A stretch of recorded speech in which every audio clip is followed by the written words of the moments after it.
한국에서 적응하게 사는 게 이게 앞으로 통일될 때도 그렇게 돼야 되니까 먼저 온 통일하고 똑같다. 그리고 통일 시험장 그 발병민이 벌써 우리나라에 3만 명이 와 있대요. 네. 이 3만 명이 와서 살아 가는 게 어떻게 보면 통일에 의해서는 시금석이다 이런 뜻에서 말씀하신 것 같고 여기에 대해서 좀 준비를 좀 철저히 해야 된다. 여태까지는 뭐 신변 보호에서 이제 생활을 알선해주는 이런 단계인데 앞으로는 취업이라든지 정착이라든지 모든 면에서 좀 진일보한 탈북촌까지 건설하는 것까지 얘기가 되고 있답니다. 비무장지대 가까운 데서. 네, 이종실 대표님, 예. 탈북 러시에 대비하라는 이런 대통령의 말씀 어떻게 보세요?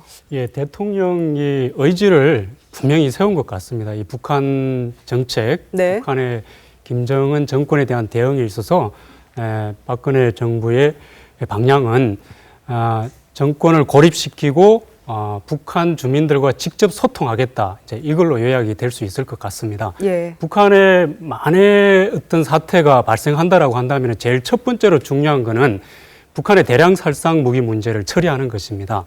그거는 이제 국제사회의 공조가 함께 가야 되는 부분이고요.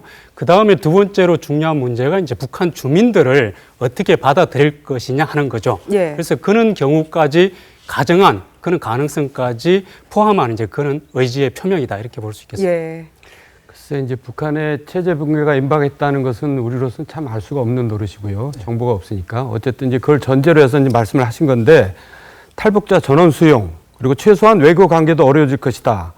이제 이것은 처음 하는 얘기 같아요. 그러니까 이제 처음 최소한의 외교적 관계도 어려워질 것이라는 얘기는 외교 봉쇄를 그렇죠. 하겠다는 외교 봉쇄라는 얘기죠. 예, 그러니까 우리가 뭐 그렇게 외교적인 노력을 하겠다는 겁니까? 어떻게 되는 거예요? 외교적 노력을 하겠다는 걸로 봐야죠. 네. 며칠 전에 윤병세 외교장관이 그랬잖아요. 네. 유엔에서 회원 자격이 있는가도 좀 검토해 봐야 된다. 그러니까 유엔에서도 축출하겠다. 이런 전략을 갖고 있다고 봐야죠. 그러니까 지금 북한을 그럼 만약 우리가 탈북자 문제가 긴급하게 나온 게 첫 번째 원인은 유엔 제재 아닙니까? 유엔에서 대북 제재. 두 번째는 미국의 선제 타격론. 두 가지가 지금 긴박하게 돌아가는 것 같습니다. 지금 셔먼 웬디 셔먼 전 국무차관이 지금 우리나라 와 있잖아요. 그래서 얘기하는 게 외교, 군사, 경제, 정보, 특히 군사를 굉장히 강조해서 모든 옵션을 한다고 그랬어요. 또 딕 체니 부통령도 지금 한국에 와 있거든요.